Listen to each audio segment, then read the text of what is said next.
There are no secrets or best practices, but a few things that I've learned after almost a year of posting on LinkedIn is that people do not want polished or highlight wins. I mean, yes, do post about your achievements, about the job you got or the wins in your life, but also talk about the journey or the struggles that led you there. So people always appreciate and they always look forward to the raw journey or the raw content that you're posting. So, for example, when I posted about me having a job, people did appreciate it, people did congratulate me.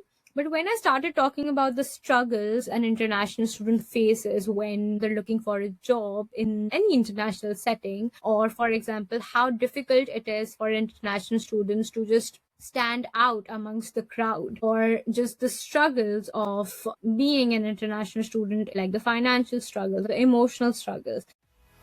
Before we dive into today's episode, please hit that subscribe button. Your support helps us grow and inspire more people on their journeys. Thank you. Hello, Inaara. Thank you for joining us today and welcome to the show. Thank you so much for having me. It's really lovely to finally speak with you. I've been following you on LinkedIn and seeing your podcast with everyone. So yeah, it's finally good to be invited as a guest here. Thank you. I appreciate it. And likewise, we're excited for it. And Inaara, to start with, in case there is someone who doesn't know you, can you please introduce yourself? Yeah. So I'm Inaara. It's a very rare name because I get that a lot. I came to the UK in 2023 to do my master's in advanced marketing. And after my graduation, I started working at a UK based law firm, but in the marketing department. And my niche is email marketing and CRM. So when I was applying for marketing jobs, I wasn't really sure which niche I wanted to choose. But once I went into email marketing and CRM, that kind of grew on me. I started to learn more about the niche. And then obviously, I started sharing whatever I learned in my job on LinkedIn. I started sharing my life as an international student, as an international candidate, and just started giving my opinion on different marketing campaigns. So that's how I started posting on LinkedIn. And yeah, that's how I'm now known as like the email marketing and CRM person. I also talk about marketing, personal branding. So yeah. And before we dive into your area of expertise for LinkedIn, you said that you moved to the UK to study. So can you tell us where do you actually come from, and maybe if it was like your dream or goal to move to the UK for studies? Yeah. So I am originally from Pakistan, and it was always a dream to move abroad. I mean, UK was never in my mind because it always felt like a far-fetched dream. But I just wanted to move abroad for my studies, to work, just for a better quality of life. And it always just felt like a dream. It still does when I sometimes think about it, although it's been like more than 2 years now, but Still getting used to it's it. still, yeah, I mean, it still feels like a dream at times. And I mean, like when I recently visited last year, when I visited back, it just felt like, I had never left. And when I Yeah, yeah. came here, I felt like, okay, I was always here. So Mhm. it's just like a mixed feeling. And yeah, it was always a dream. And when it was happening, I wasn't really sure what to expect because I like still don't have any family here in the UK. So I did not have any support. I didn't know what to expect, like I had no idea about the weather, or I had no idea about, any hardships that I Mhm. had to face over here. So when I came here, I had zero expectations. But again, I mean, when I came here, I was so depressed for the first few months because I felt lonely. The weather was so bad because, Oh like in my Pakistan, god. we have it's always hot, So over here, when I Yeah, came, yeah.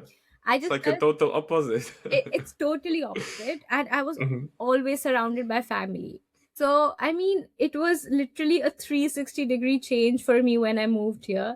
And for the Mhm. first few months, I was like, was this my dream? Like, what am I doing? And Yeah. where have I come? Because I always wanted to come here to study, but I had Mhm. never thought about, the financial aspect of it. And obviously, I had to Yeah. work while I was studying. Like, so on a student visa, you're only allowed to work for 20 hours, and you can mostly do, like, odd jobs. And I just, I was like, I had a full time job in Pakistan, and over here, I am trying to find a part time job. I was getting rejections for part time jobs. And I was like, was this my dream? Like, what have I done to myself? Was it even the right decision or not? So that is how it started. But I'm just glad I didn't give up and go back. So, yeah. No, I'm happy to hear that, and always curious to hear other stories because I moved here as well for studies and stayed in the UK.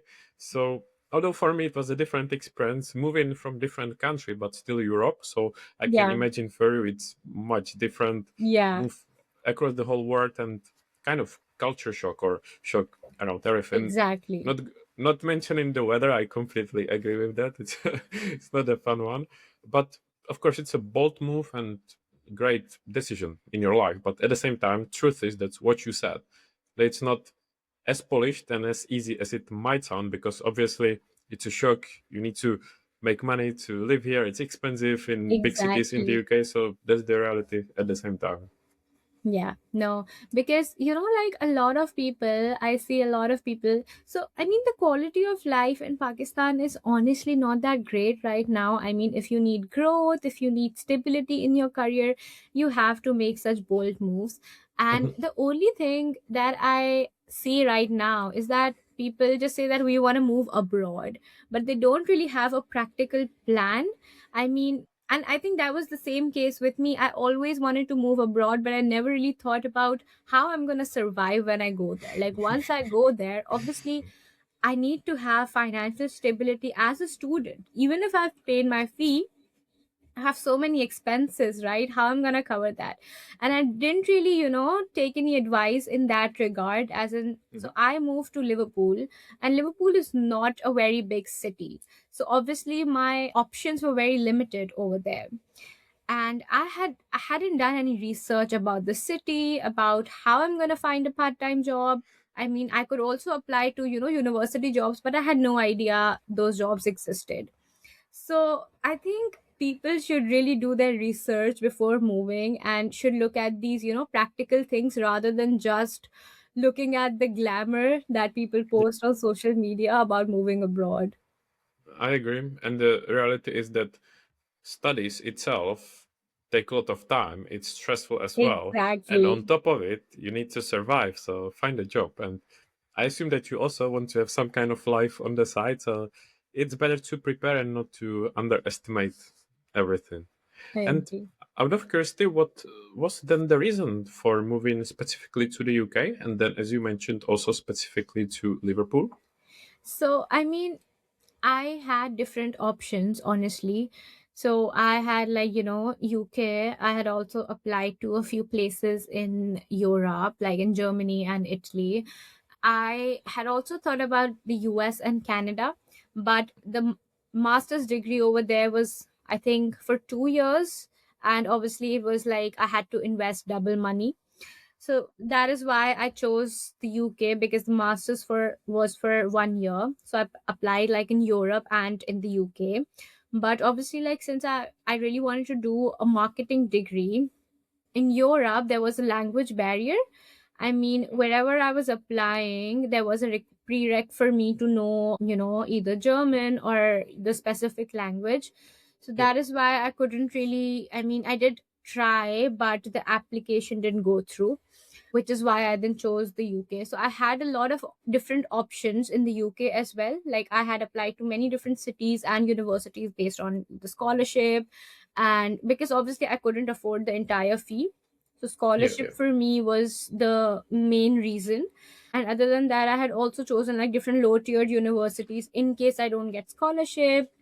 But for me, it was just important how the city is. I mean, not in terms of the size, but I mean, because I come from a very big city in Pakistan, and I I don't like to be isolated. I really want, people to be around me. So Liverpool is really happening.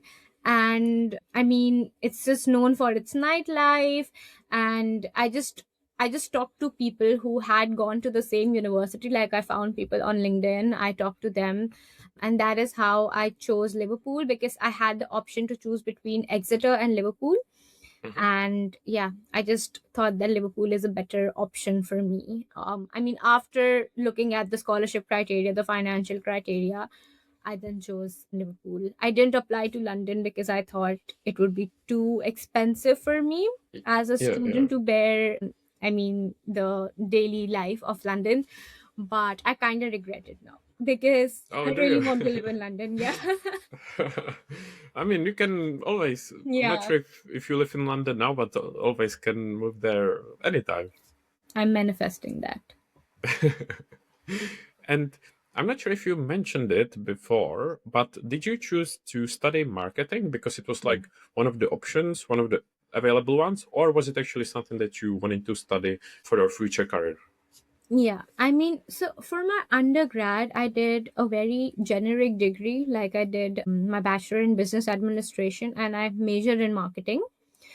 But I really wanted to have a degree itself in marketing. I mean, I had worked for a year after I did my undergrad. That was not specifically in marketing, that was like more in, performance and strategy. So one hurdle that I was facing was that, I mean, people said that you don't have a marketing degree. And I really wanted that because obviously, if I so my future plan was to work in the UK, and in order to work, I really wanted a marketing degree. And Yeah. I just liked marketing when I was studying during my undergrad as well, which is why I did my major in marketing. So I thought, why not just do a master's degree in marketing itself?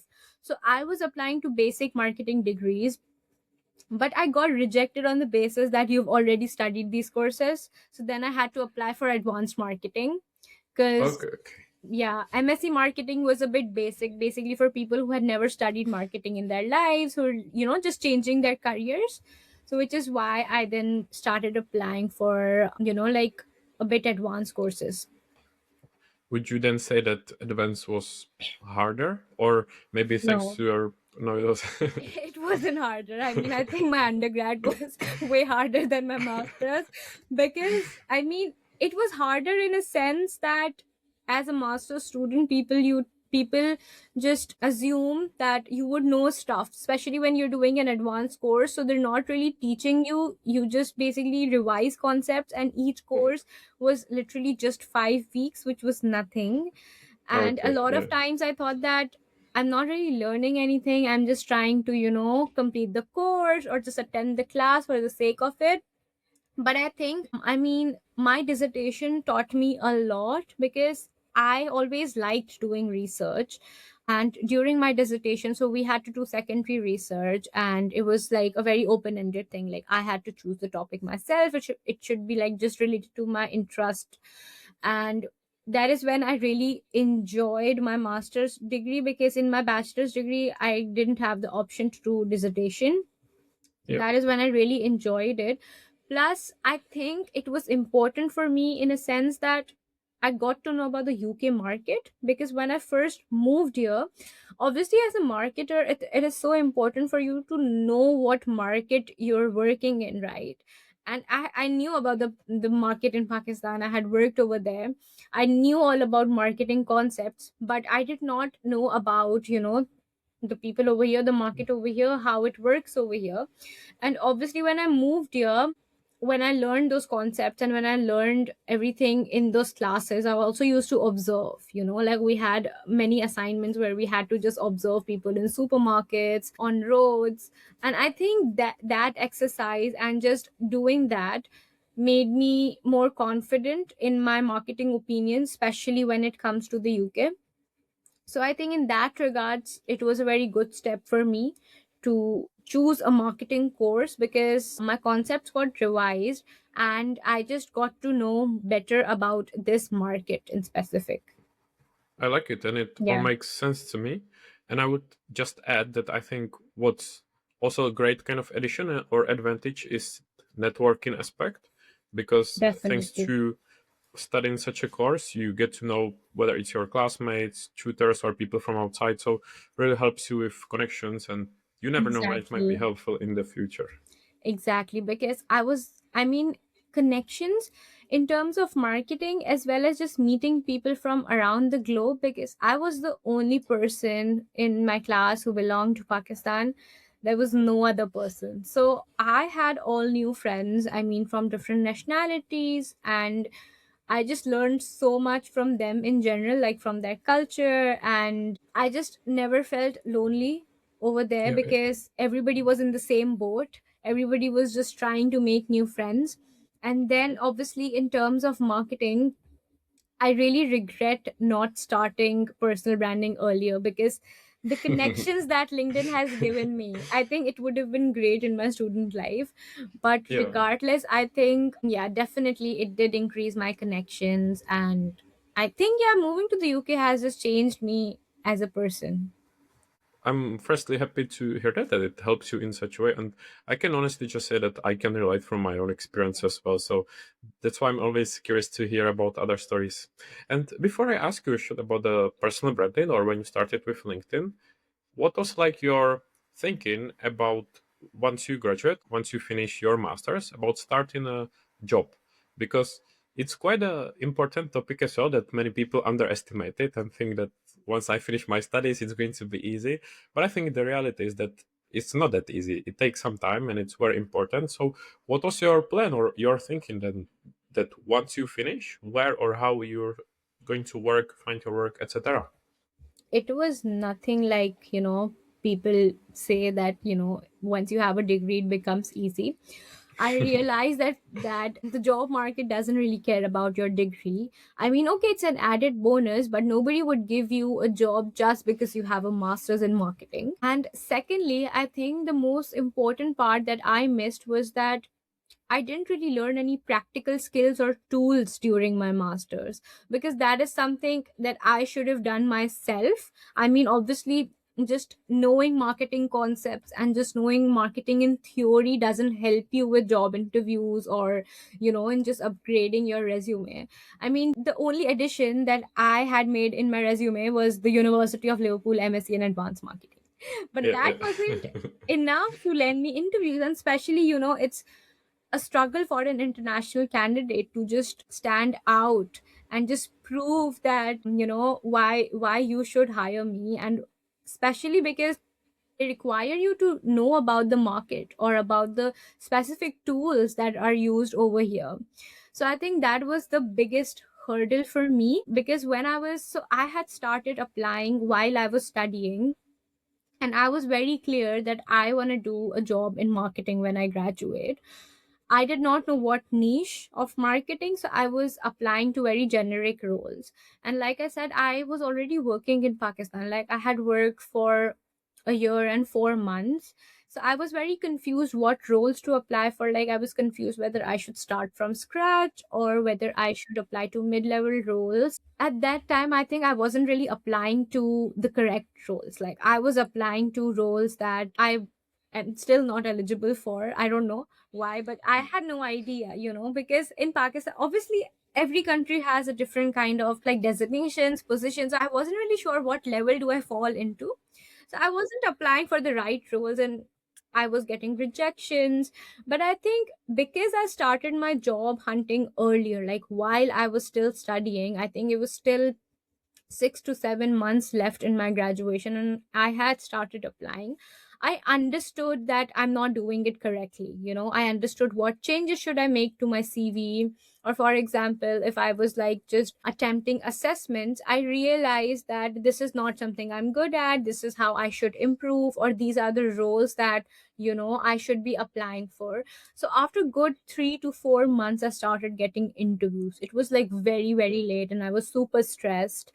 And when I was applying for like generic marketing roles, I did give some interviews, but again, i I just felt very demotivated, because I am an introvert. I am not a confident person at all. Like, I hated talking in front of the screen. I hated presenting. I was just not. I don't think I still am, but I was really bad at giving interviews before. So that is when I think I started practicing with ChatGPT. Like, A I don't, smart use case, yeah. yeah, I someone advised it to me that just talk to ChatGPT because obviously it has the audio version, and I literally used to practice the entire mock interview with ChatGPT because I just wanted someone who would not judge me. And yeah, I used to do that. And then I think while I was applying for a job, it was a marketing role, but they gave me an assignment where I had to build an email marketing campaign. It was, I think, for a medical brand or something. And I really enjoyed doing that because that niche of email marketing just really, seemed interesting. It seemed different. And that interview actually went well because I could talk about it and I was enjoying it so well. And while I didn't get that role in the end, I was kind of, convinced that this is the niche I want to follow. And that is when I started applying for email marketing and CRM roles. I started learning CRM tools. I just started taking courses. I looked at YouTube videos. That is how I started learning how it works. And then I started applying for these roles. And obviously, like in the end, I got a job before graduation. But I think I figured it out once I started it, because before that I was really confused what niche to should I go into, or what roles should I apply for. But I only figured it out once I started, and I was like 2 3 months into job search, but I was Mhm. still confused. But I think once I started, I just figured out what's right for me, what's wrong for me. And it's not something that you can advise people that this is the best practice that you should do, because I think it differs from person to person, because people have different skills, people have different certifications, different experiences. So I think the best thing that I did was to start early and Yeah. to just figure it out myself, that what is actually working for me. I can only agree. Firstly, I was about to say that while studying, really, for people, if they are like any younger ones or people that are studying, don't underestimate it because it really takes time. And I can again relate to your experience that I got a lot of rejections as well. But Yeah, market is competitive, that's the reality. And then, as you said, I think it's the best way or kind of smart approach. Just try it, test it, and along the way, figure it out because if you wait, you're never going to find out. Or if exactly. you wait for someone to tell you how the other person is supposed to know what you're actually going to enjoy. So in the end, just give it a try. And of course, you may fail or it may not be the right path, but at least you can pivot to something else. So I was happy to hear that. And I was also about to ask you what actually sparked your passion or interest in this niche that you focus on now. So now we know. So I'm happy to hear that. And it's quite interesting. Yeah, because before that, I didn't really understand honestly what email marketing was or how does Mhm. it really work. I mean, I had worked with campaigns before, but I did not know that it has a separate department or it's like a completely different niche. So while I was just giving that interview, I realized that this is something that I'm enjoying to learn, and it's not something that I've done before. So why not? I mean, there's just nothing to lose. I'll just learn something new. So which is why I started learning about more about CRM and how it works. And yeah, when I started working, I was still very new to the niche. So I think I really enjoyed the learning process as well, and just learning new tools, because these were the tools I hadn't really, used before, like HubSpot or Mhm. different CRM tools, or just creating an email campaign. So that is when I really started, enjoying, just enjoying my work, which is why I thought that okay, maybe this is the niche. Again, I don't know about the future. I might find something else interesting. But for now, I think, yeah, this is how I started working into this niche specifically. And since it's been a while since you kind of started and you've been in this niche since then, is it Yeah. still something that you genuinely enjoy? Because I do, because I think it just keeps changing, especially because of AI. And obviously, when I was new, I wasn't focusing a lot on automations. I was focusing on the basics, but now I think I'm focusing on more of like, automations and just how to build workflows and stuff. So I think it keeps changing, and obviously you keep evolving as well in the same niche. Like there is so much to learn. Right now I'm trying to learn different tools, like tools that are not currently used in my company, but obviously it's just important to keep upskilling yourself. So I'm just trying to learn new tools and just do some different certifications just to stay up to the trend, and just so I'm aware of what updates are currently are in the market and everything. So I think, I mean, I'm still enjoying this niche, and again it depends on the industry. So currently I'm Yeah. in the legal industry. It is very, I would say, restrictive, because that's how this industry is, like that's how the nature of the industry works. So I'm also trying to learn how CRM works in different industries, like for example in startups, because the company I work in is a huge company and everything was already built when I first joined the company. So I'm more interested in learning how do people like build it from scratch. Or for example, if I'm in an e-commerce industry or in a retail industry, how does CRM work over there? How does email, triggered emails work over there? So through LinkedIn I obviously get to talk to a lot of people. So that is what I'm actively trying to learn right now, because obviously I do have a job, but again, you just shouldn't limit your learning because you have something.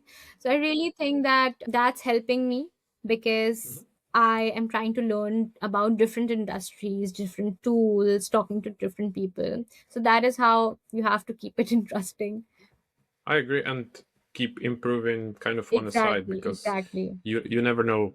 Of course, let's hope it doesn't happen. But like regarding the job, you never know Exactly. when And it I might mean, be. I But think it is important for you to grow. yeah, So I agree. And also, I guess part of building your brand or even authority or expertise on LinkedIn, you don't have to only share what you know from work, but as you said, you can do some kind of exactly. work on top of it, share it with people, and build your brand as expert in your field. Exactly, in your field, in your industry, and in general whatever you learn. So I mean, I do share a lot about marketing in general as well. And obviously, although email marketing is my niche, but I still like talking about the marketing campaigns in general that brands do. So again, it's also about the things that you're interested in, the things that necessarily aren't part of your job, but that doesn't mean you shouldn't make an effort to learn those things. Yeah. And as you said that you work in the market or industry legal, it's understandable. It's of course it's a bit probably more restrictive because of what it is. So does it mean that there are like clear rules that you have to follow, or do you get to be kind of creative, if you know what I mean? If, for example, if you compare it to other industries, if people might think, oh, this might be a bit boring, or you may not be as free as in others. So is it true, or do you still have freedom, or what is it like? So I wouldn't call it boring, but it does have a lot of restrictions. For example, I think this is the case in every industry that you have to follow brand guidelines. But in the legal industry, because we're also along with the marketing side, we're also dealing with the clients who are part of like sensitive claims. So we can't really, for example, in email campaigns, we can't really do A/B testing, because we're sending an email or a campaign to a client. We wouldn't want that because of our test that client doesn't receive it or anything happens because of what we're doing. So for clients in general, we try to keep it less experimental, and we just try to stick to what we have been doing. So it's more of transactional, but obviously there is still room for creativity. So with different automations, or for example, so we do marketing emails as well, like marketing campaigns as well, and then obviously we do different events and webinars as well. So that is how we, I mean, there is still room for creativity, but again, like I said, it's not like other industries because it is a bit restrictive. Like you have to be mindful that you're dealing with clients in general who are already part of a claim, and they wouldn't really care about your creativity. So, and obviously there is a lot of, I wouldn't say it's boring, but again, But then, like emails, there are areas where you can be creative. For example, just, learning, just learning different kinds of automations or how to build like different triggered workflows, or yeah. And with emails as well, there is a room for creativity when we're doing like mailers for people who are not yet part of the claim, like potential clients. So those are like marketing emails, and that is when we're, I wouldn't say allowed to, but that is where we can show our creativity more, because we do experiment and we do A/B testing. We do like different kinds of, cross sell mailers. So yeah, not boring, but definitely yeah, restrictive. And I would say that maybe sometimes if it's more restrictive, it's like more of a challenge to work with where you can. So at the same time, it might feel a bit restrictive, but at the same time, it challenges you a bit more. So I think it's maybe a bit disadvantage, but advantage at the same time, Exactly. depending on how you look at it. Yeah. Quick one before we get back to it. If you like this kind of conversation, I've started sharing short videos on YouTube where I break down what I've learned from more than 150 episodes. Content, podcasting, personal brand. No fluff, just what actually works. Just search produced by on YouTube. Or don't. And keep figuring out the hard way. And then we briefly mentioned LinkedIn before, but what was like the kind of first step or first idea to start build your brand? So I honestly did not know, like what personal branding is like any other person. I just thought that LinkedIn is something that I use for my job search. And it just seemed like a very intimidating platform. I used to It's like hate a LinkedIn. scary one. Exactly. I used to hate LinkedIn. Like the only time I used to open LinkedIn was when I either had to search for a job or when I had Mhm. to, post an achievement maybe. So I think the last time I opened LinkedIn before my personal branding was when I posted about my job, and before that I was just doing my job search, and I never really opened LinkedIn. I just posted about my graduation and just forgot about LinkedIn. So it always used to be that scary platform, and I never really thought of it as, a part of social media or something that I would be scrolling on. But I think it was when I had started working. It had been a few months, and obviously I was seeing that people are posting on LinkedIn, and didn't really understand that concept. But I really liked how they were, talking about. So obviously, I don't know if it was the algorithm, but people on my feed were talking about marketing in general.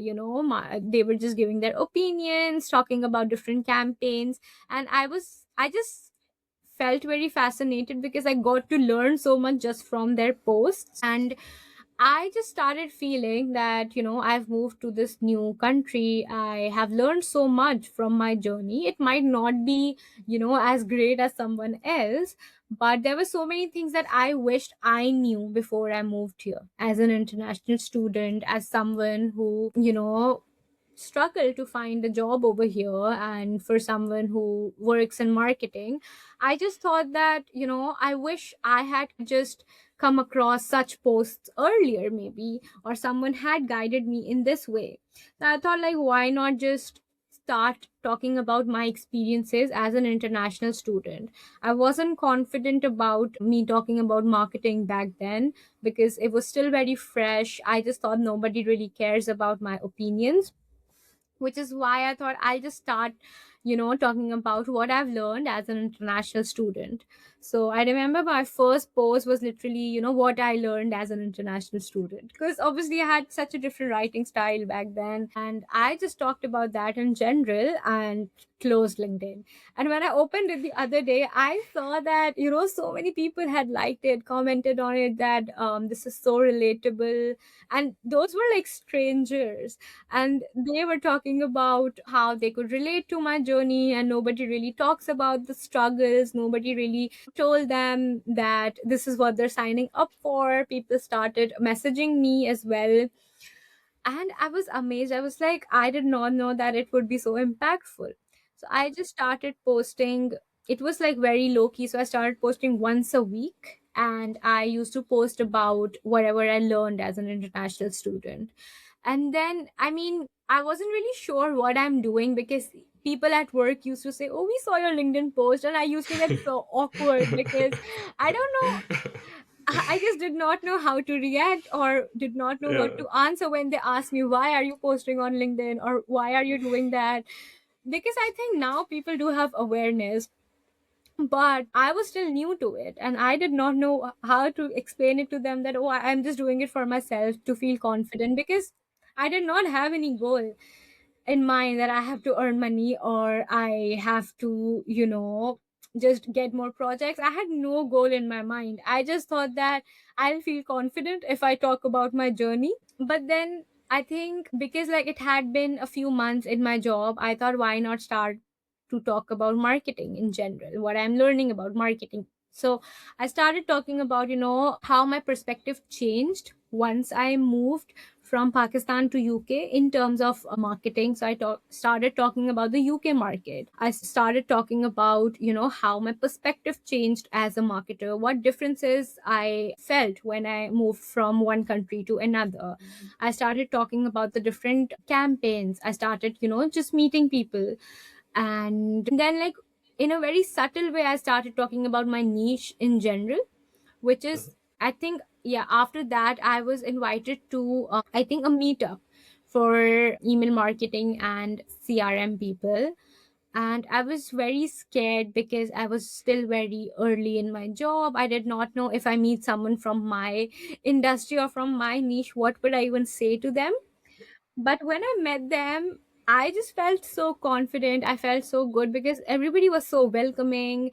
And I also learned so much. Like, I made so many connections during that event that I thought, why not start to talk more about this niche so that I can, meet more people, so that I can just connect to more people who are part of my niche and learn from their journeys as well.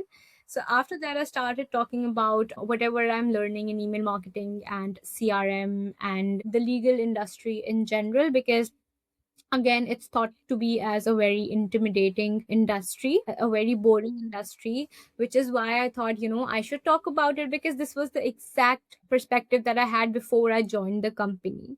But it's not boring, it's not intimidating, and I really wanted to convey that. So I started talking about that as well. And yeah, that is how it started. Then obviously, I think your niche keeps changing, but the core niche is definitely, talking about marketing, email marketing, and my life as an international student. I never stopped talking about that, although it's been a while since I've been an international student. But I think that is such an important part of my journey, and that is something that actually shaped me into the person I am today. So yeah, I think these are the three pillars of, like, the three content pillars that I use in my personal branding journey now. Mhm. It was really nice to listen to it because I'm always curious about how it kind of started. Then, when you said what opportunities it may bring, what it is like when people from out there don't build their brand, so they don't understand why you do it. But Exactly. I'm pretty sure that at some point in the future, they're maybe going to join as well. And that's the point when they realize or find out, oh, she's been on something. I wish I started early as well. And lastly, as you said, with posting about being international student, I've seen some of your posts, and even though for me it's been some time as well, I really like reading that because not only I can kind of compare or see my own experience, but at the same time, I know there are people who are students now or who are going to be students, and it's going to help them because if I was one of them back then and I knew LinkedIn and someone was posting about it, I'd be like, oh, this is actually very helpful. Exactly. So I like such a content and I think those are great pillars. So you're doing great work. Yeah.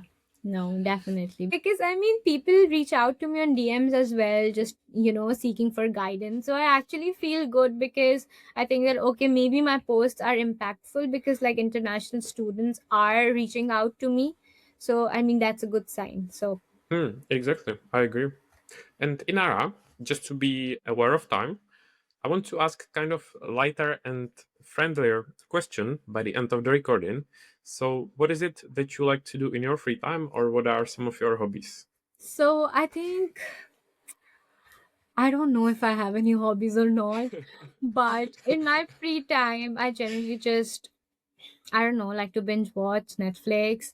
I like to go out just for a walk. I love talking to my family on FaceTime. I mean, obviously, it's just difficult to be far away from family. So I talk to them every day. That is what I do when, I'm back from work. And obviously, since I live alone, I spend a lot of time just managing the household chores. I mean, just cooking, cleaning, laundry, groceries. And I usually go out with friends during my free time. And now that I started, I mean, obviously it's been a while, but obviously just creating content is also part of my free time now, on LinkedIn specifically. I recently started Substack, so I'm working on my newsletter. It's still very new to me, but again, LinkedIn was new as well, so it should be fine. It'll take time, but I'm trying to work on that as well. So yeah, I mean, during my free time, that is what I usually do.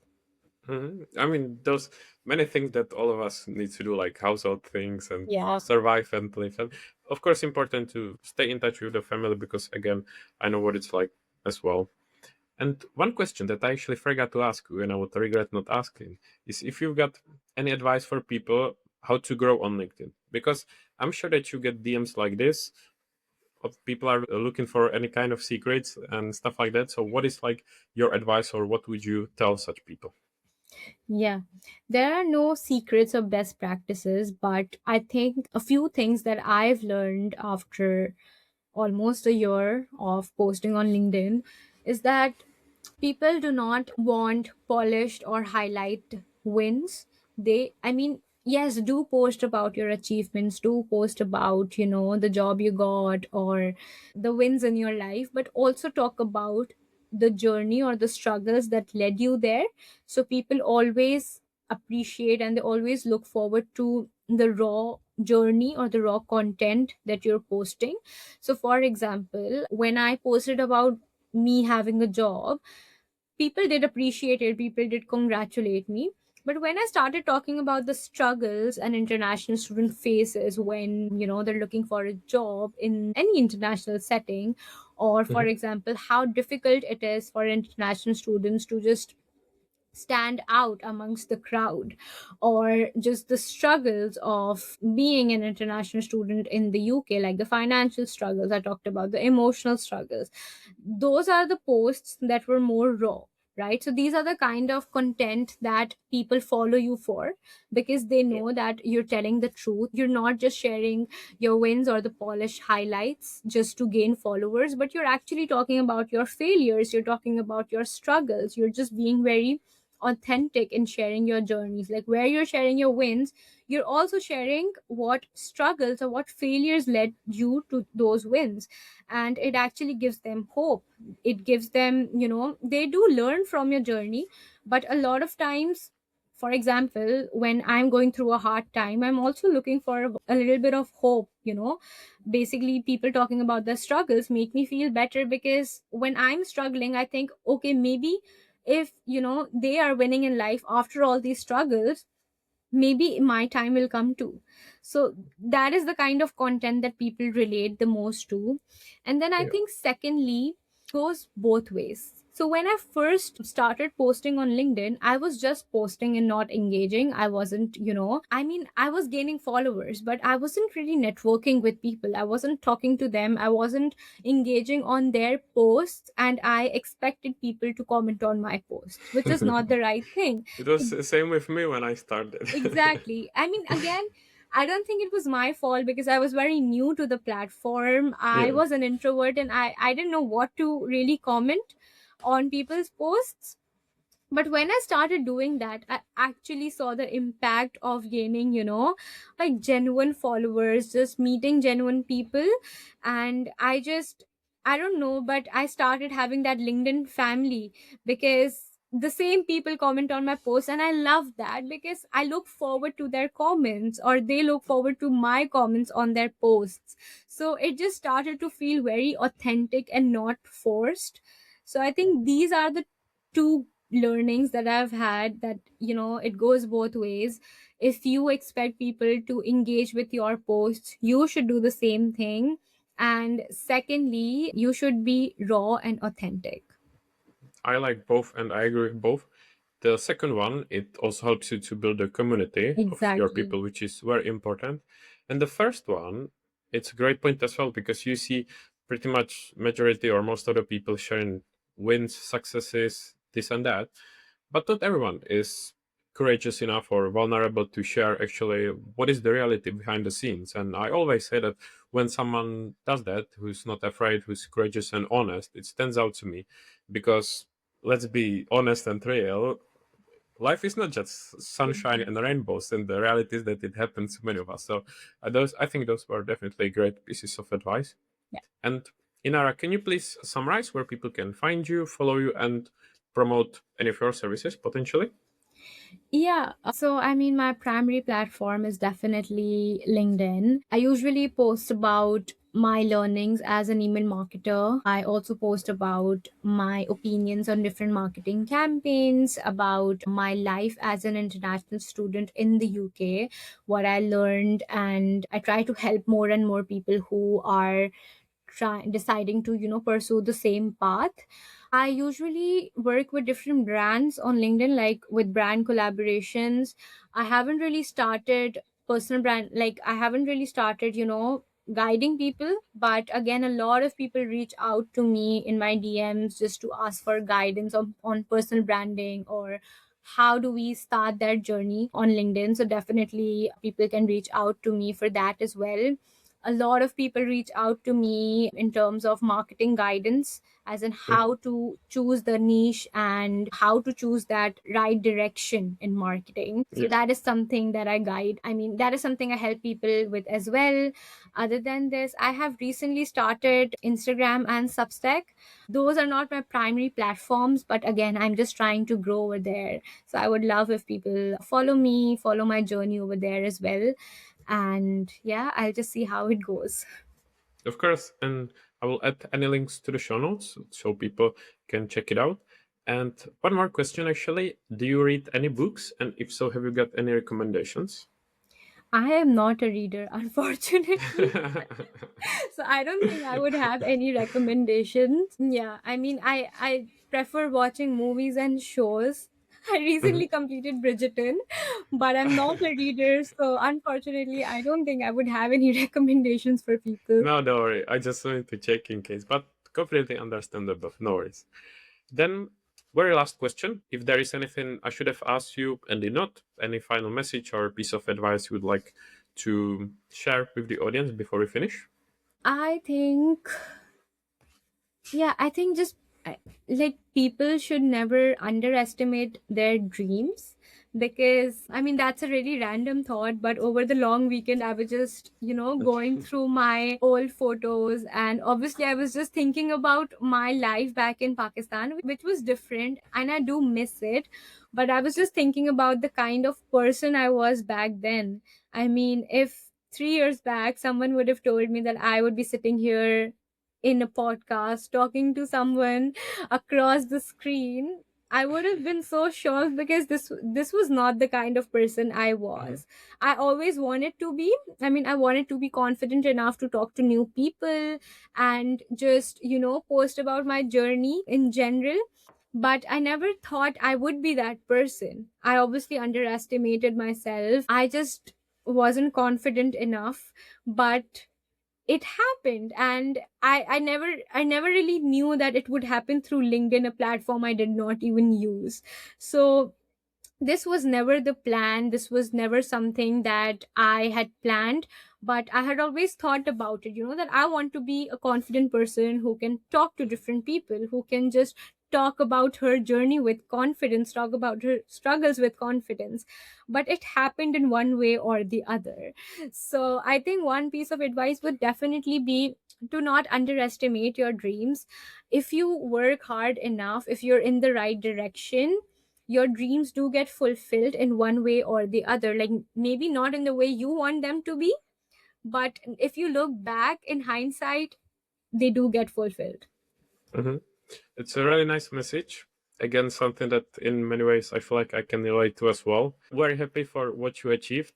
I've got no doubts that this is just the beginning. There is going to be much more. So you're doing amazing work, not only what we discussed, but also the impact that you are making on LinkedIn and anything else around it. So I want to say a big thank you for joining me. You create amazing content, always enjoy it. And the stuff that you talk about again is, I'm sure it's very impactful and it's going to help people. So keep up doing the great work. Once again, thank you very much for joining me. Genuinely enjoyed it. And I Thank will keep you. following and supporting. Thank you so much for having me. I had a lovely time speaking with you. Thanks for listening to Produced by with Tomen. Check the show notes for all the links. And don't forget to subscribe, like, and share your feedback. Speak soon.